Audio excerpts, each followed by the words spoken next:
Hello, hello, hello, and welcome to Backstage of Manifest on Purpose Mindset Show.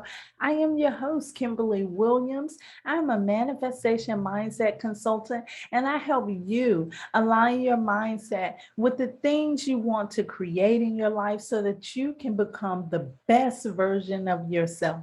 Today, I'm so excited because this is a milestone for the Manifest on Purpose Mindset Show. This is conversation number 100. Yay! I'm so excited about that. And it's very, very deep just to see this is manifestation. This is manifestation. That's really what I want to say, to see how things started. In the beginning, I didn't expect all of this. In the beginning, I just wanted to help people live the best life imaginable. I never expected to go past 100 conversations. I never did, but I'm so glad it is. And we're here to stay. So thank you for all of your support. Thank you for standing by me, for rocking with me. I'm deeply appreciated about knowing that you're here for me. Don't get me all teary-eyed in here. You know, this Leo does not like tears. So we're going to change the subject a little bit. We're going to get more into the conversation. But before we do that, I want to remind you to go ahead and like this video, share this with your friends, subscribe and click the notification bell so that I can know that you're here with me. And when I know that you're here with me and we're growing, it will evolve. That's what I want. I want this to be a community. I want you to feel like you're a part of the community. I want you to be able to comment, and I want you to be able to ask your questions. I also want to be able to go live. So you let me know that you want that when you like these videos, you share them, and you leave your messages and comments for me. Today's conversation is about the collective unconscious. I guess it kind of seemed like a lot, but really not so much. Not so much. And today I want to just start off by giving an overview of my thoughts of the collective unconscious and what I unpack for it. And I want to again remind you that these are my views. There's no way that I'm telling you to adopt these views because they are my views and they are my beliefs. They are my truths. You have to find your truth. And I'm just hoping that when I share my truth, you can find something there that you can resonate with. So the coin of the collective unconscious was coined by Carl Jung. And I like Jung, even though I've heard some things about him, but I'm not going to get into that. Let's just say I like him. I read his work. So I like him. And what he's basically saying is that the conscious mind is what we're aware of. It's the aware mind, the thinking mind, the mind that knows when you're aware. The subconscious mind gets its information from us from the past. It gets its information from our past experiences in this lifetime. What I understand, the collective unconscious, is that we draw information in from ancestral wisdom and knowledge, meaning that ancestral before us, before our time, before this lifetime. So it's a little deeper than that subconscious, kind of like the subconscious, but it goes deeper than that. Basically, that's what the collective unconscious is. And what it is he's saying that we draw information from our collective past, previous lifetimes. And I think that that's true. I feel like that's true. However, I feel like There's different ways that it comes in. For me, I feel like it has something to do with that collective energy. We're all connected. We're all interconnected. So I feel that what I'm thinking, even if we're here, the collective consciousness, what I'm thinking and what I'm sharing may be something that you're thinking. Same thing with the people that are not here. But it's that energy. It's not the vehicles that is coming through. It's that collective energy that says we are one. If that energy is in you, that energy is in me, and I can receive information from that energy. I hope that kind of clears up how I feel about it.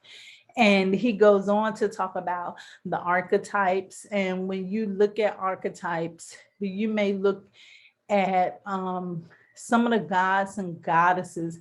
He talked a lot about them. Actually, Carl Jung was big on tarot too. If you notice, the tarot can be looked at as an archetypal deck. It's talking about the characteristics in each character. And that's the same thing that the archetypes that are in the collective unconscious is. They represent different characteristics of our personality. They represent those things that are within us, and they can do that because we are all connected. Get it? Got it? Good. So we're all connected, and it can do that. A lot of people already look to these archetypes, and they may not understand completely where this comes from. But one of the things that I wanted to be, two of the things I wanted to be sure about, and we're going to get into a meditation to find your archetype at the end of this video. So make sure you stick around. But two of the things I want to warn you about using the archetypes. Anybody can use those archetypes that are within them. It's all about learning each archetype and learning the characteristics, the positive characteristics that you wish to display in your own personality. But I want to warn you that, number one, you're not worshiping these archetypes. You honor them, give them their respect, but you do not worship these archetypes. Number two, I want to remind you, if you are working with archetypes, we're just embodying the characteristics that we admire about them. That means taking those characteristics and bringing them to life in our very own life in order to grow in the areas that we would like to grow in.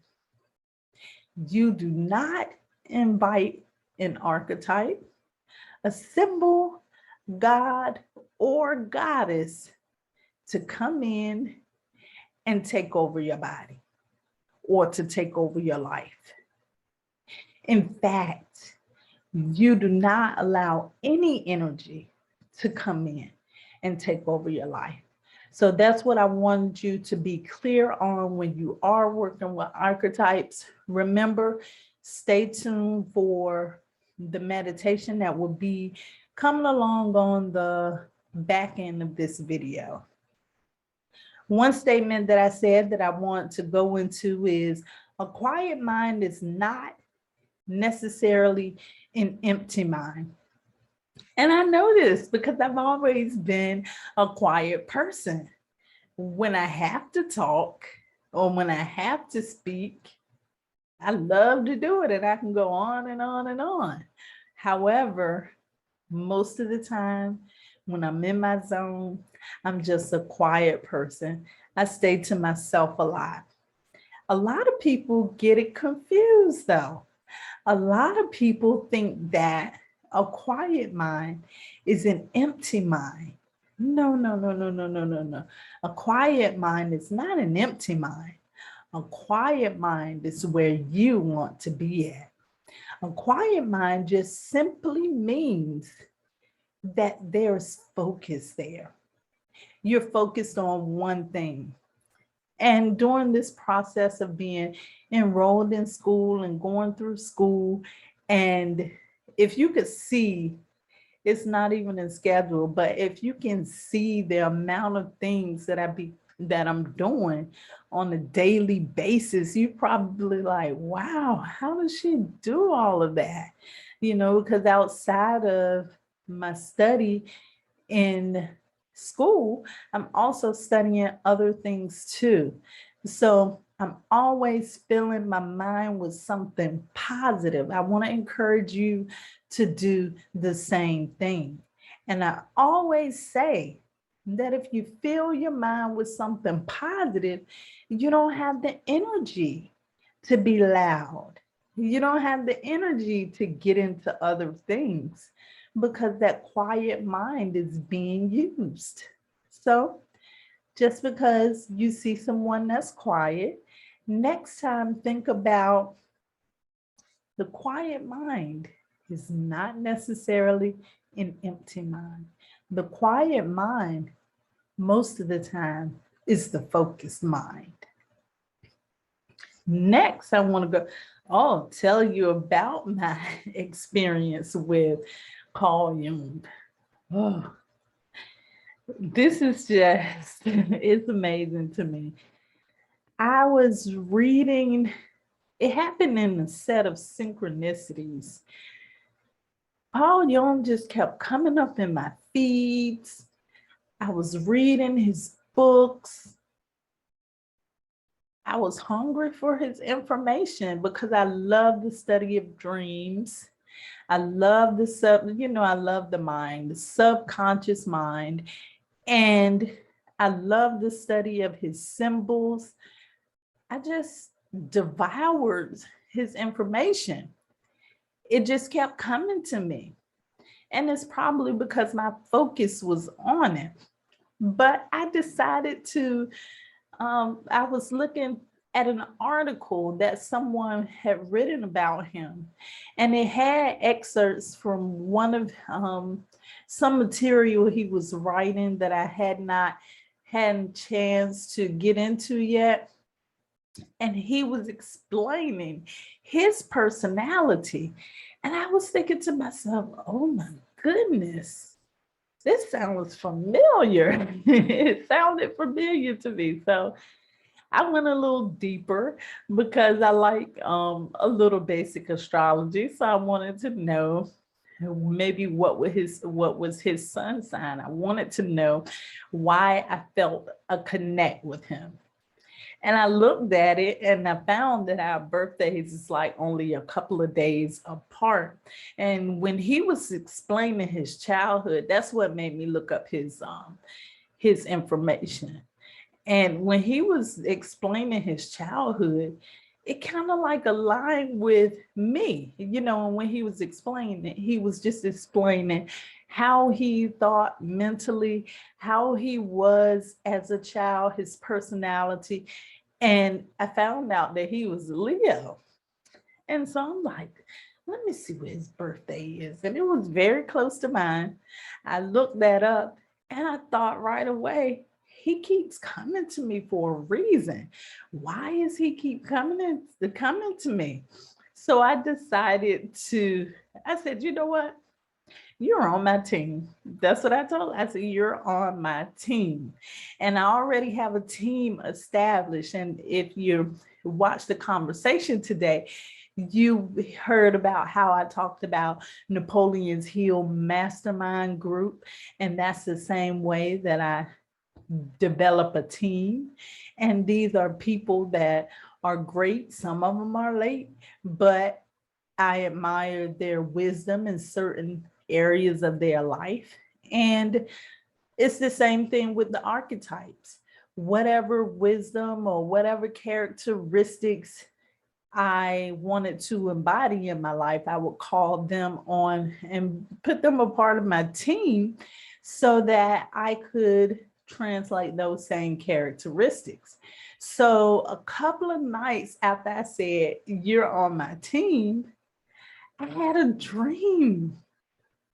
The weird thing in the dream, I didn't recognize the face. I didn't see the face because the person in the dream was sitting with their back towards me or side towards me. And this person was writing, and I could not see what the person was writing.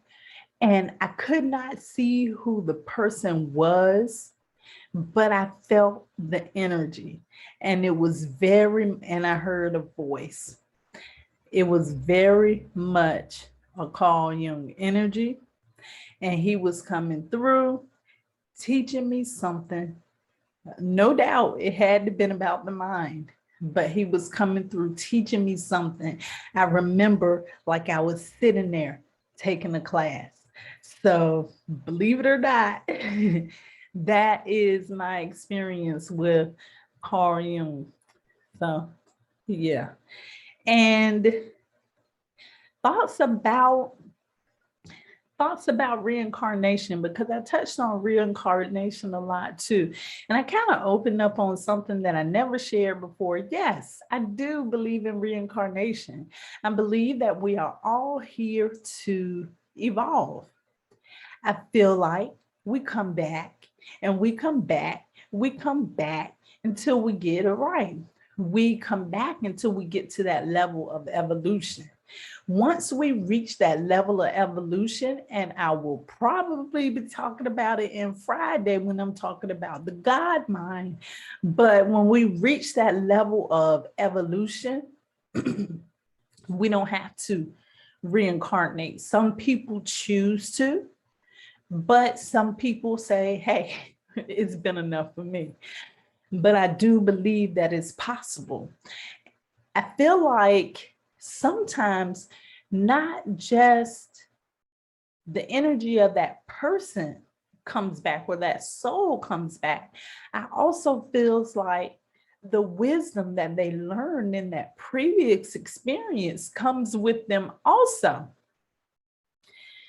That person could be bringing information, whether it's information that can save you, whether it's information that can teach you, or information that can help you grow in some type of way. I feel like when we come back, we bring that information to the table with us and we use it. And the purpose of it is not just to help ourselves.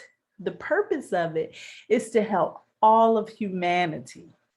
So yes, I do believe in reincarnation.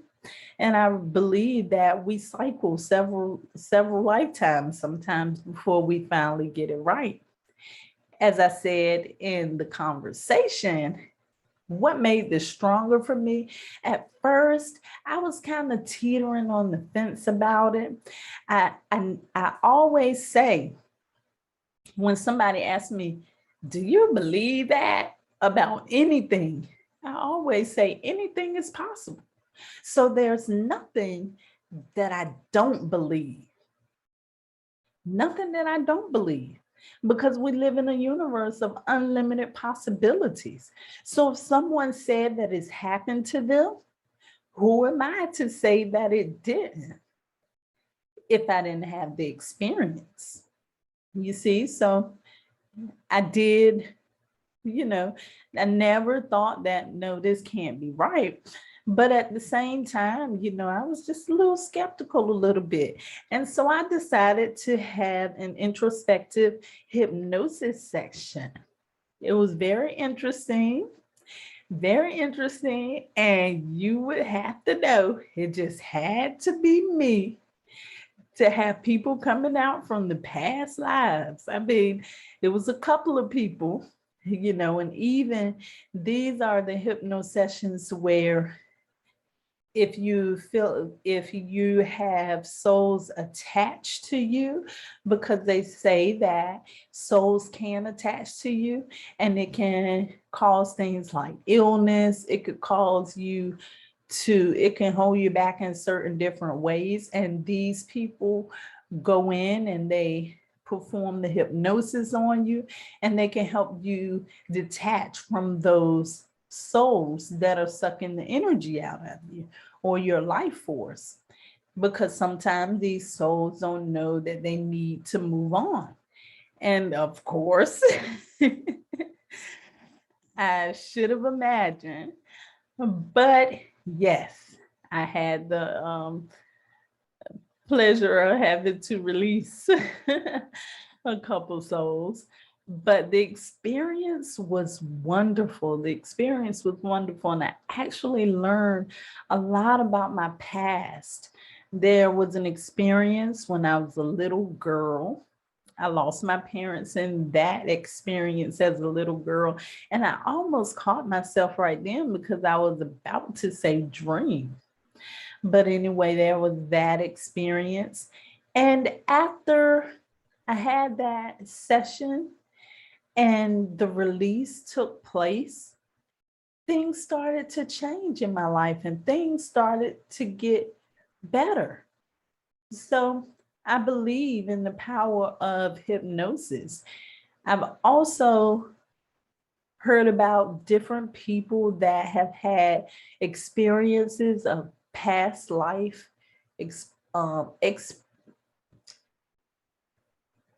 I would say not experiences, but they've had phenomena happen to them. Say, for instance, there was this little boy I heard about. He loved airplanes, toy airplanes, and he was calling out all different type of military sayings or jargons about war and airplanes. And make a long story short, they found out that this young boy was in a previous life someone that was in the Air Force and in the war. So, and he could recall at his young age some of the things that happened, even though he didn't even know that it was due to something that happened in a previous life. So yes, I do believe that these things happen. We're all just a collection of energy. So I believe that anything is possible. So if you're not feeling that, try opening your mind to it. And that's breaking free from limitations. That's one of the things we talk about in manifestation, breaking free from limitation. And that starts by breaking free of your physical reality. A lot of people get stuck because they feel like life is no more than what they can see with their senses. A lot of people feel that way. It may be hard for you to imagine because you've been watching the Manifest on Purpose Mindset show, but a lot of people cannot move past the physical reality. But we know that there's something there. We have a mind that we can't see. That's really difficult to understand. Think about how perfect the body is. It heals itself. Think about how many cells, I don't know the number, but it's a whole lot of them.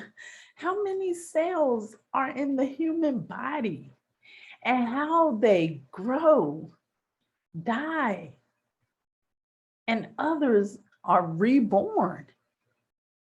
And we go through this most of the time functioning as if nothing is going on.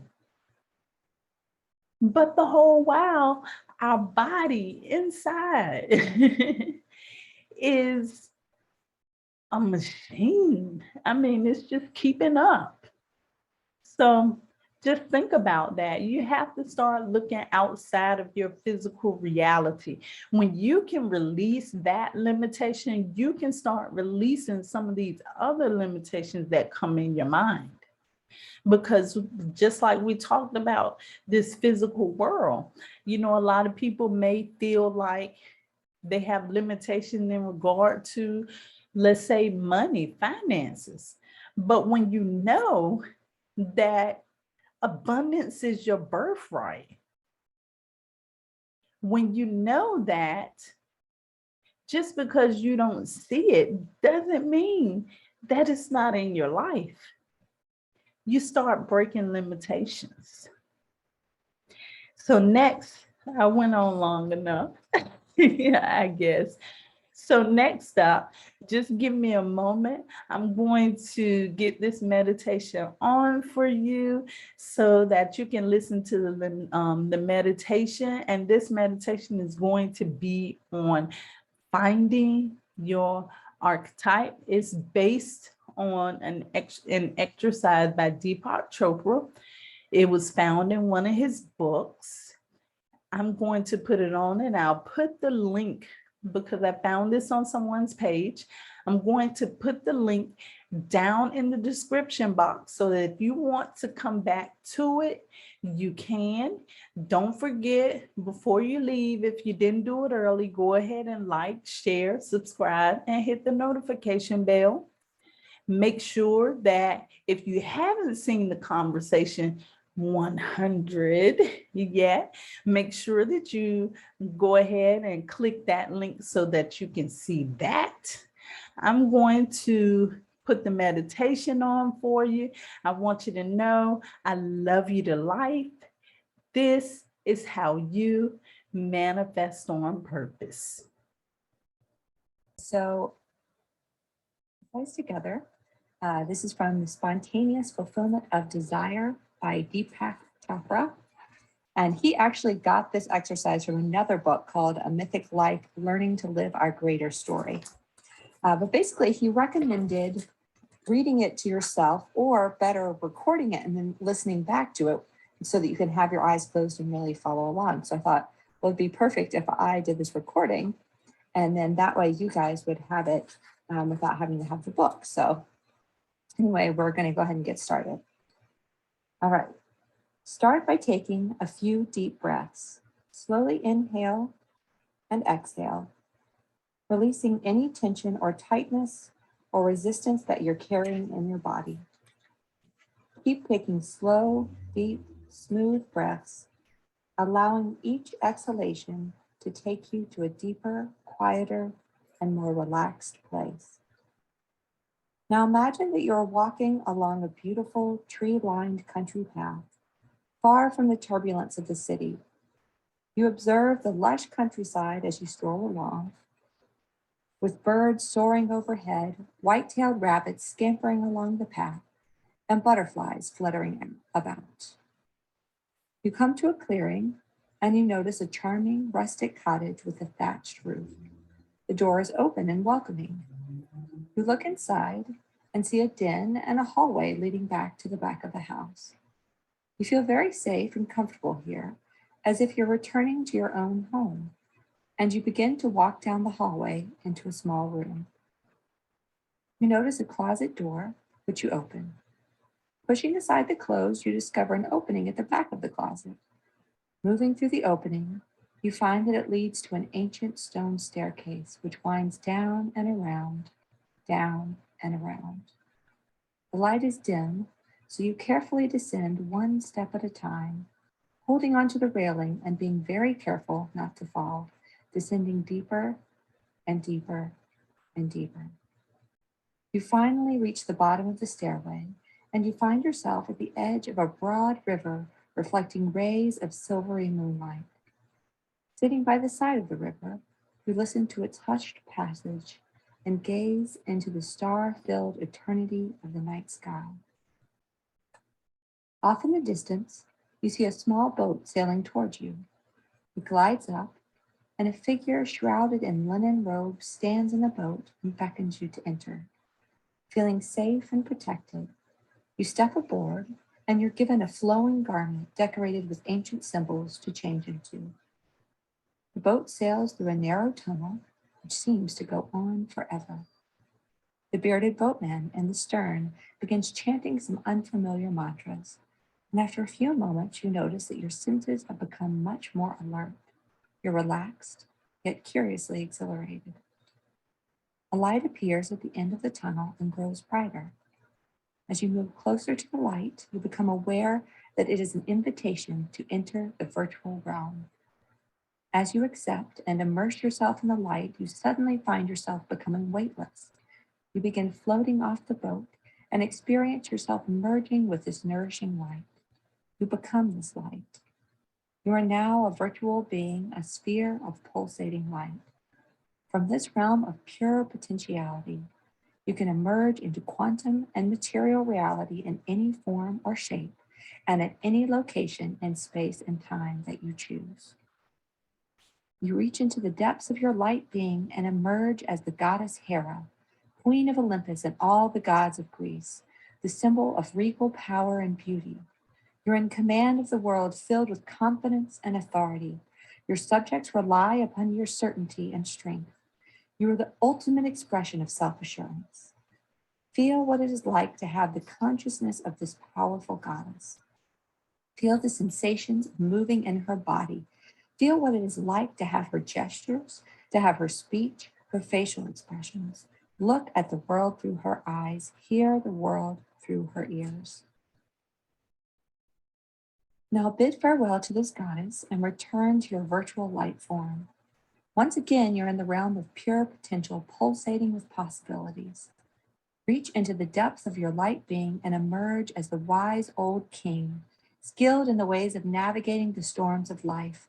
You are the bearded sage, the great rishi, who sees the forms and phenomena of the world as a cosmic dance. You are in this world, but not of it, and each of your thoughts, words, and actions expresses absolute impeccability. Feel what it is like to have the consciousness of a sage. Your mind is the mind of a seer. Feel what it is like to have his thoughts, his speech, and his gestures. See the world through his eyes.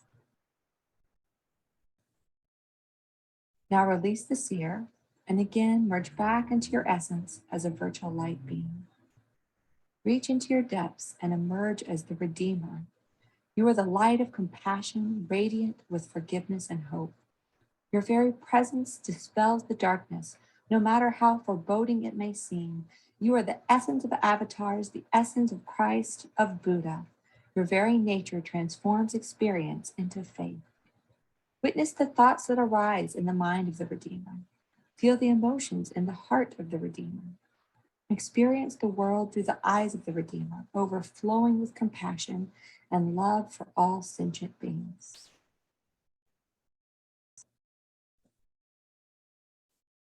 Now release the Redeemer and return to your primordial essence. You are a virtual light being, a distilled pool of universal energy. You are the full potential of all that was, is, and will be. Reach into the depths of this light nature and emerge as the Divine Mother. You are the essential nurturing force, alive with life-giving energy. You are Demeter, Shakti, the feminine face of God.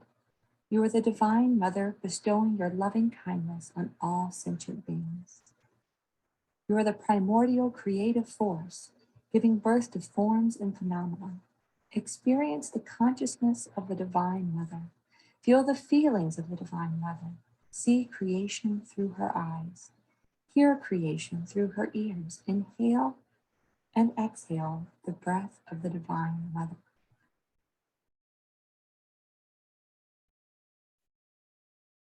Now release the Divine Mother. Resume your essential nature as pure light, the primordial virtual energy alive with possibilities to manifest anything you choose to become.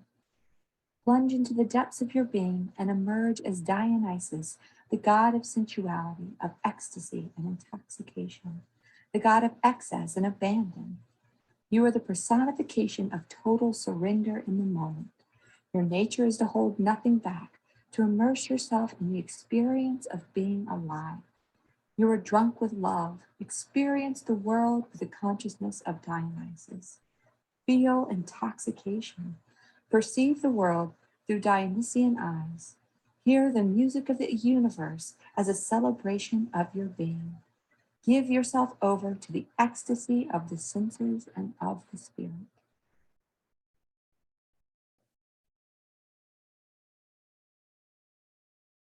Now release Dionysus and merge back into your primordial energy state of pure virtual light. Find the impulse of wisdom and intelligence within your infinite potential and emerge as the goddess of wisdom. Saraswati, or Athena. You're the protector of civilization with your commitment to knowledge, wisdom, the arts, and scientific knowledge. You're a true spiritual warrior dedicated to destroying any ignorance that impedes the expression of truth. Experience the consciousness of a goddess of wisdom. Look at the world through her eyes, hear the prevailing conversation through her ears. You are refinement, you are elegance, and you are civility and wisdom at its highest value.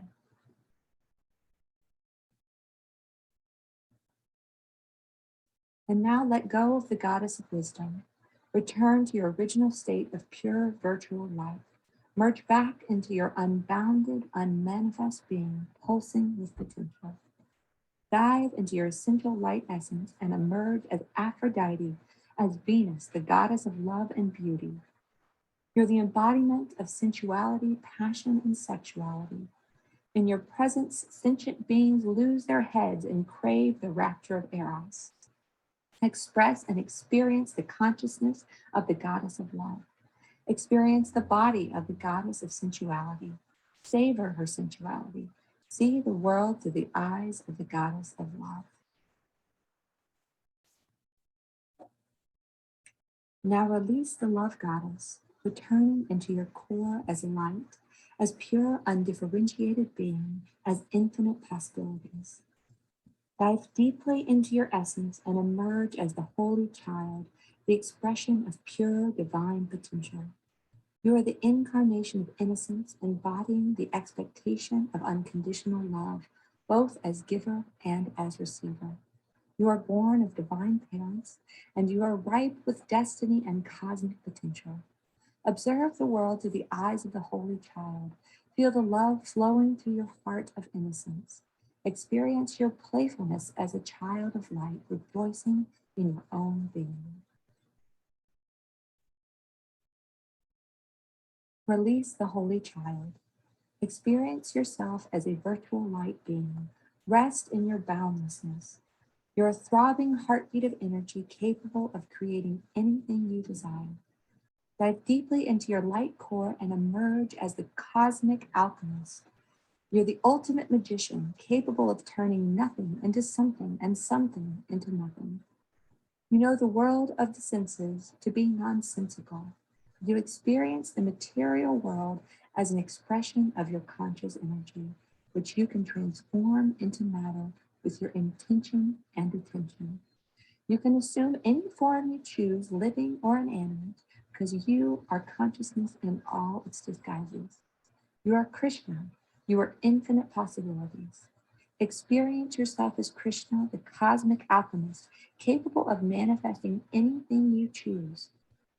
Experience yourself transmuting your thoughts into phenomena. See the universe through the eyes of Krishna. Experience the cosmos as your body. You are not in the universe is in you. Now for the next few minutes, play with your creative energy, manifesting yourself as any form you choose. It may be one of the common archetypes that we have just reviewed, or it may not. Become any being you would like to experience. Assume the consciousness of a great artist or musician. Experience the world as a powerful political leader. Become an eagle. Experience the world as a soaring bird. Become a whale and experience the consciousness of a playful underwater being. There are no limits to your possible expressions. Enjoy your virtual self, exuberant with the knowledge and experience of your infinite potential. In this form, you are all the many gods and goddesses, archetypes, and mythical images in one body. For the next few moments, allow any images, any phrases, any symbols, any words that arise to take shape in your consciousness. When you feel that you have experienced a wide range of interesting possibilities, choose 3 archetypal images or symbols or words or phrases that resonate within you, that inspire and motivate you. They could be familiar gods or goddesses known to you, images, animals, symbols of the elements, forces of the cosmos, words, phrases, or any other quality that means something to you, anything that feels most comfortable when you experience it in your mind. You should feel that if these people or qualities could come into your world and express themselves through you, you would be capable of grand and wondrous things. I always recommend that men choose at least one female or feminine archetype, and that women choose at least one male or masculine archetype. We all have both masculine and feminine qualities inside us, and to ignore one particular side of ourselves is to smother that source of personal passion. Write down your 3 symbols or archetypes. Then begin to collect artwork or pictures or symbols or jewelry that remind you of this archetype. Some people create a small altar for their archetypes as a place to center the search for self. If the principal qualities of your archetypes can be expressed in words or phrases, write them on a piece of paper so that you have something to remind you of them. At least once a day, preferably after meditation, look at these reminders and silently issue them as an invitation. Please come and express yourself through me. Let them be a reminder of your life's inspiration. When you feel lost or distracted in the world, they will be your compass back to your true self.